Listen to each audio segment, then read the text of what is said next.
A very good morning to all of you, friends, and a very warm welcome to the online classes of CPS Learning. And if you are a student who is preparing for competitive exams like UPSC, HAS, Allied Services, Banking, and SSC, then join CPS Learning today and feel the real difference of learning. यदि आप तैयारी कर रहे हैं किसी भी government exams की या आपके जो फ्रेंड्स हैं वो आपको साथ में आपके जो है तैयारी करते हैं तो इस वीडियो को ज़रूर उनके साथ शेयर करें ताकि उनको भी जो है इस वीडियो का बेनिफिट मिले और लाइक करें, शेयर करें, सब्सक्राइब करें सीपीएस लर्निंग के इस चैनल को। चलिए अब आगे बढ़ते हैं हमारे most important current affairs of 3 दिसंबर 2021 की ओर। And here are some important topics we are going to discuss in our today's session. These are military appointments, international organizations, national scheme, state in news, and financial affairs. So here it is question number first on your screen now. Which state tourism department launched the street sustainable tangible responsible experimental ethnic tourism project? जी हाँ, पूछा गया है किस राज्य सरकार के द्वारा जो है एक प्रोजेक्ट शुरू किया जा रहा है जिसमें जो टूरिज्म है उसको सस्टेनेबल बनाया जाए, उसको टेंगिबल बनाया जाए, एक तरीके से रिस्पॉन्सिबल हो और ये एक्सपेरिमेंटल बेसिस पे किया जा रहा है। तो पूछा गया किस राज्य के द्वारा ऐसा किया गया है and the correct option friend is option number C, Kerala government. जी हाँ, केरला राज्य सरकार के द्वारा ऐसा किया जा रहा है। And Kerala tourism recently launch the street sustainable tangible responsible experimental ethnic and tourism project in the selected place. और अभी जो है ये 7 डिस्ट्रिक्ट्स में किया जाएगा, यानी पहले 7 डिस्ट्रिक्ट्स को टारगेट किया जा रहा है, उसके बाद जो है थोरोली इनको जो है आगे प्लान है कि पूरे केरला में जो है इस प्रोजेक्ट को रन किया जाए। And the project would help visitors experience the diversity of offerings in these places. यानी गवर्नमेंट जो है एक अलग से दिखाना चाहती है, एक अलग से अट्रैक्शन बनाना चाहती है यहाँ पे टूरिस्ट के लिए। और अर्ली स्टेजेस में जो है ये इन डिस्ट्रिक्ट्स में शुरू किया जा रहा है, जैसे कडलुंडी इन डिस्ट्रिक्ट इन कोजिकाडे और त्रिथला जो सिटी है in the district of Pattithara and Palakkad in Pinarayi and also in Anjarakandy in Kannur district. Also there are 2 और 3 सिटीज़। इनको जो है अभी जो है इस प्रोजेक्ट के अंडर जो है टारगेट किया जा रहा है, इनको जो है पहले जो है मॉडिफाई किया जाएगा और उसके बाद इसको ऑल ओवर द स्टेट जो है स्प्रेड कर दिया जाएगा। बढ़ते हैं हमारे अगले क्वेश्चन की तरफ। Which institution release the state of food and agriculture SOFA to 2021 report? जी हाँ, पूछा गया है किस संस्थान के द्वारा जो हर साल एक रिपोर्ट रिलीज़ की जाती है जिसका नाम है the state of food and agriculture, short form में इसको सोफा बोल देते हैं। तो इस ये जो रिपोर्ट है पूछा गया किस ऑर्गेनाइजेशन के द्वारा जो है हर साल जो है रिलीज़ की जाती है। And the correct option friend is, you can easily guess that, food and agriculture organization, FAO। जी हाँ, फूड एंड एग्रीकल्चर ऑर्गेनाइजेशन के द्वारा जो है एक रिपोर्ट जारी की जाती है जिसमें बताया जाता है कि नेक्स्ट ईयर जो है फूड की जो प्राइसेस हैं वो लोगों के लिए घटने वाले हैं या इंक्रीज़ होने वाले हैं, ऐसा जो है इसमें आइडिया लगाया जाता है। तो आइए जानते हैं इस रिपोर्ट के बारे में। तो FAO की जो इस साल 2021 में रिपोर्ट आई है उसमें जो है मेंशन किया गया है कि अप टू 850 मिलियन पीपल, यानी कि ऑलमोस्ट अगर मैं आपको इन नंबर्स में बताऊं तो 8.45 करोड़ लोग जो हैं उनके लिए जो फूड की प्राइसेस हैं वो इंक्रीज़ होने वाली हैं, बढ़ने वाली हैं। और इन्होंने जो है ख़ासकर से एक और बात यहाँ मेंशन की है that the need to make agri food system resilient to address food security, यानी इस सिस्टम को बहुत स्ट्रॉन्ग बनाना पड़ेगा फूड सिक्योरिटी को मद्देनज़र रखते हुए। चलिए बढ़ते हैं हमारे अगले क्वेश्चन की तरफ। What is the rank of India in organ donation as per Global Observatory Donation and Transplantation, GODT? जी हाँ, GODT की जो है रैंकिंग्स जारी की जाती है GODT के द्वारा, global observatory of on donation and transplantation sorry. तो पूछा गया इसमें भारत का कौन सा स्थान रहा, तो हमारे प्यारे भारत का यहाँ जो है स्थान रहा तीसरा, third. The correct option is option number be friend, हमारा जो है इस बार तीसरा स्थान रहा। और आइए स्टेट वाइज जानते हैं कि कौन सी स्टेट ने यहाँ पे कितना जो है डोनेट किया। तो Indian Organ Donation Day celebration has been organized by National Organ and Tissue Transplant Organization in the New Delhi on November 27। जी हाँ, 27 नवंबर को हमने जो है ऑर्गन डे को सेलिब्रेट किया था, नेशनल ऑर्गन डे को। and the total number of organ transplantation done per year in the country increased from 4990 in 2013 to 12,746 इन 2019। जी हाँ, एक बहुत ही अच्छी जो है ग्रोथ देखने को मिली है और इसको बहुत ही सराहनीय जो है स्टेप बताया जा रहा है कि ऑलमोस्ट डबल से भी ज़्यादा हो गई है। ये जो आप देख रहे हैं 2013 में ऑलमोस्ट जो है 5000 ट्रांसप्लांटेशंस हुई थी, जो कि बढ़कर 12,800 750 के करीब चली गई है 2019 में, और 2021 में ये ऑलमोस्ट 15,000 के अराउंड होगा अगर जो डाटा रिवील किया जाए। India now ranks third, India का जो है वर्ल्ड रैंक अब थर्ड आ गया है ऑर्गन डोनेशन में। China as per the data available on the global observatory and donation and transportation जो है हमारे हमसे जो आगे हैं सिर्फ यूएसए एंड चाइना है। अब सबसे आगे जो है इस लिस्ट में यूएसए है और दूसरे नंबर पर चाइना, तीसरे नंबर पर हमारा प्यारा भारत आता है। और स्टेट वाइज अगर बात की जाए तो हमेशा से ही जो तमिलनाडु है वो सबसे आगे रहा है इस लिस्ट में। देखिए ऑलमोस्ट जो है सबसे बहुत ही गैप बनाए हुए 2017 की अगर मैं बताऊं आपको डेटा, तो 673 यानी 673 ऑर्गन ट्रांसप्लांटेशन जो है सिर्फ और सिर्फ तमिलनाडु में की गई थी। केरला 81, महाराष्ट्र बहुत ही बड़ी डिस्ट्रिक्ट है, although 503 is a good number. Telangana and Andhra Pradesh 480, और इस लिस्ट में सबसे नीचे जो है राजस्थान है। Also there are some other states जहाँ से जो है डोनेशन की ही नहीं जा रही है, तो सबसे नीचे नहीं, इस लिस्ट में जो है सबसे नीचे नाम राजस्थान है। देयर आर अदर स्टेट्स जो यहाँ मेंशन नहीं है। चलिए बढ़ते हैं अगले क्वेश्चन की तरफ। ऑल्सो आप जो है राइट साइड में देख पा रहे होंगे, ये भी डेटा है जिसमें ये दिखाया गया है कि क्या जो डोनेशन की जा रही है वो हार्ट की कितनी डोनेट हुए हैं, लिवर कितना डोनेट हुआ है, कितनी कितनी डोनेट की जा रही है। तो सबसे ज़्यादा जो है किडनी ट्रांसप्लांटेशन जो है हो रहा है, जिसमें 1700 के करीब जो है किडनी ट्रांसप्लांटेशन की गई है, और 700 के करीब 708 जो है liver transplantation. Also there are 339 heart transplantation. चलिए बढ़ते हैं अगले क्वेश्चन की तरफ। हियाची 2 which was seen in the news recently, काफ़ी जो है इसका नाम सुनने को मिल रहा है आपको बार बार।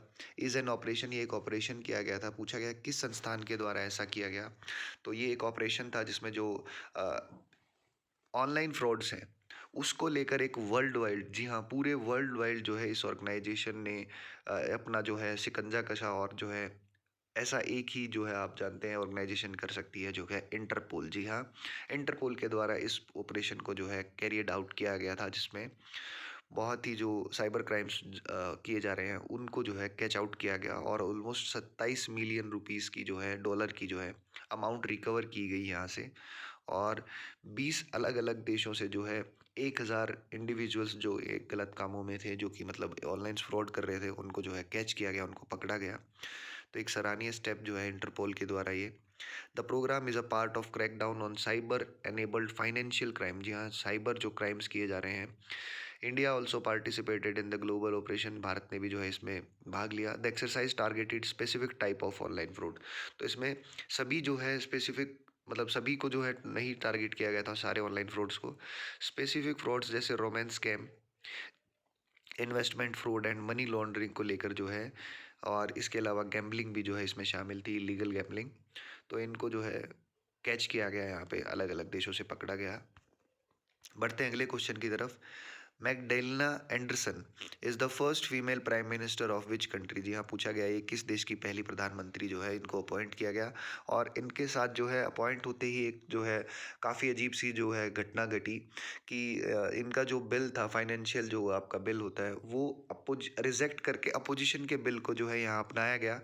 तो इन्होंने यहाँ पे रिज़ाइन कर दिया ऑन द सेम मोमेंट, और उसके बाद जो है इनके बिल को मानना पड़ा। एक बहुत ही स्ट्रॉन्ग स्टेप जो था इनके द्वारा, कि इन्होंने विद इन आवर्स, घंटों के अंदर ही प्राइम मिनिस्टर बनते ही रेजिग्नेशन दे दिया वहाँ पर, और अब दोबारा से जो है इनको अपॉइंट किया जा रहा है prime prime minister of which country पूछा गया है। And the correct option friend is option number B, Sweden. जी हाँ, इन्हें अपॉइंट किया गया है स्वीडन की प्राइम मिनिस्टर। आइए जानते हैं इनके बारे में कुछ important facts.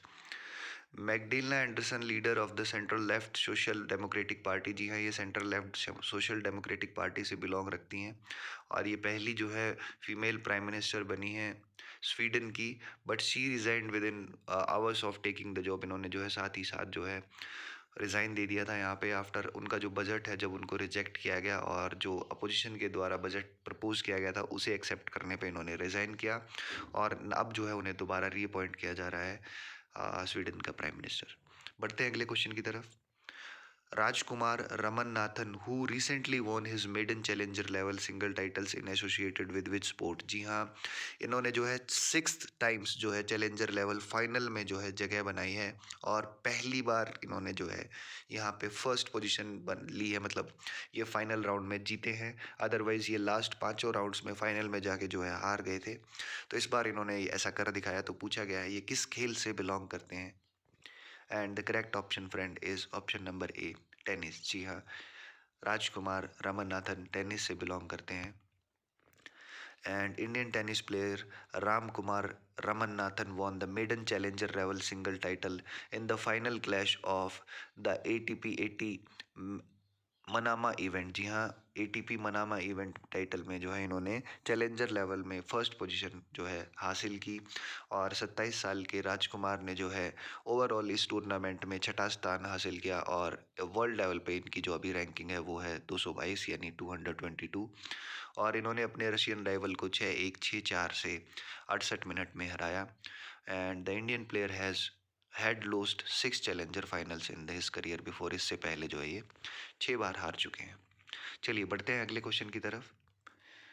Hanukkah is a celebration held every year by which group of population. जी हाँ, पूछा गया है कौन से जो लोग हैं या ग्रुप मैं कहूँ जो सेलिब्रेट करता है इस इवेंट डे को जिसको हनुक्का बोला जाता है। तो हमारा करेक्ट ऑप्शन है ऑप्शन नंबर ए, जूस। जी हाँ, जूस जो है सेलिब्रेट करते हैं और ये एक तरीके का जैसे हमारा दिवाली का फेस्टिवल है उसी तरीके से ये जो है जूस का फेस्टिवल होता है, लाइट्स का ही फेस्टिवल होता है ये भी, जिसमें लाइट्स वगैरह को जो है कैंडल्स वगैरह को जलाया जाता है और एक तरीके से ये एक हफ्ते तक जो ये इवेंट चलता है 28 दिसंबर से 28 नवंबर से 5 नवंबर तक जो है ये इवेंट चलेगा और ये सेकेंड सेंचुरी BCE से चलता आ रहा है। चलिए बढ़ते हैं अगले क्वेश्चन की तरफ। Where is the headquarter of NCC, national cadet corps का जो हेडक्वार्टर है पूछा गया है हमसे वो कहाँ पर है। तो बहुत ही इजी क्वेश्चन है, option number B, new Delhi. जी हाँ, national capital of India new Delhi में जो है स्थित है नेशनल कैडेट कॉर्प्स NCC का headquarter. National cadet corps is the youth wing of Indian armed force. जी हाँ, इंडियन आर्म्ड फोर्स की ही एक यूथ जो मैं कहूँगा विंग है NCC, जिसका हेडक्वार्टर अभी हमने पढ़ा दिल्ली में है। NCC is the largest uniformed youth organisation in the world. जी हाँ, पूरे विश्व में हमारे लिए बहुत ही प्राउड फीलिंग होनी चाहिए, सबसे बड़ी यूनिफॉर्म की यूथ ऑर्गेनाइजेशन है national cadet corps NCC। It recently observe it's 73rd anniversary. अभी जो है NCC ने अपनी 73वीं वर्षगांठ को मनाया 28 नवंबर को। NCC is open to school and college students. जो है स्कूल और कॉलेज स्टूडेंट्स दोनों ही जो है NCC में पार्टिसिपेट कर सकते हैं वॉलंटरी बेसिस पे। A tri services organization comprising the army, the naval and air wing. Moving towards the last question, which Indian state has announced the implementation of a police commissionerate system in two of its districts? जी हाँ, पूछा गया है किस राज्य सरकार के द्वारा उसकी 2 डिस्ट्रिक्ट में पुलिस कमिश्नरेट सिस्टम को शुरू किया जाने वाला है। And the correct option friend is Madhya Pradesh. जी हाँ, मध्य प्रदेश राज्य सरकार के द्वारा जो है इस कदम को उठाया जा रहा है। Madhya Pradesh chief minister Shivraj Singh Chouhan recently announced the implementation of police commissionerate system in Bhopal and Indore. Bhopal और इंदौर जो है इनकी जो स्टेट डिस्ट्रिक्ट्स हैं वहाँ पे जो है शुरू किया जाने वाला है इस कमिश्नरेट सिस्टम को। The chief minister cited growing population and geographical expansion of the two cities and the administration and law and order problems. जी हाँ, काफ़ी जो है पॉपुलेशन ग्रोथ काफ़ी है इन दोनों शहरों में, जो है काफ़ी लोग रहते हैं, तो उनको जो है दिक्कत आ रही है लॉ एंड ऑर्डर को वहाँ पे मेंटेन करने में। तो इसी वजह से अलग से यहाँ पे कमिश्नरेट जो है इस्टेब्लिश की जा रही है। Under this structure the district magistrate DM जो है interested with issuing arrest warrant. जो है यहाँ पे अरेस्ट वारंट DM के द्वारा जो है क्या करेंगे इनको DM इशू करेंगे, कहने का मतलब जो है वारंट्स यहाँ पे। And license while the superintendent of police, और जो लाइसेंस है वो जो है SP के द्वारा यहाँ पे इशू किए जाएंगे। Has powers the responsibilities to investigate crime and make arrest. इसी के साथ हमारे आज के सेशन को यहीं पे समाप्त करते हैं। एक बार फिर से आपसे मुलाकात होगी अगले सेशन में, और शेयर करिए इन वीडियोस को अपने फ्रेंड्स के साथ, और ज़्यादा से ज़्यादा जो है लाइक और कमेंट करिए, क्योंकि एक प्रोत्साहन है हमारे लिए, ताकि हमें भी पता चलता रहे आप लोग जो है कंटिन्यूसली बेसिस पे इन्हें देख रहे हैं वीडियोस को। तो लाइक करिए सीपीएस लर्निंग के इस पेज को, और शेयर करिए जितना आप अपने दोस्तों के साथ कर सकते हैं, ताकि उन्हें भी जो है डेली करंट अफेयर्स मिलते रहें। इसी के साथ धन्यवाद।